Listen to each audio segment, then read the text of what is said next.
నా పేరు కోటీంద్ర కల్కి. నేను శ్రీ వెంకమాత ఉపాసకుడు,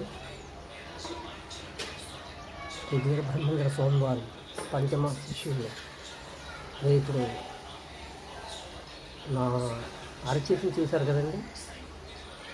ఒకసారి నా కోటీంద్ర కల్కి పీఠంలోని 3 చీమలను తన అరచేతిలో వేసుకొని ప్రాణం పోసిన ఒక వీడియో ఉంది, చూడండి. ఆ వీడియో చూస్తే నేనెవరో మీకు అందరికీ తెలుస్తుంది. అలాగే నా అరచేతి కూడా చూపించాను, చూడండి. మళ్ళీ చూపిస్తాను.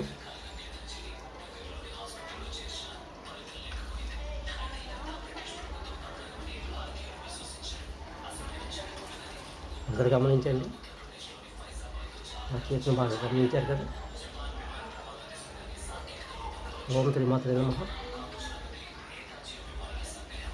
శ్రీ అనంతకోటి వెంకటకృష్ణ కల్కి మహాప్రభువుకి ప్రణామములు.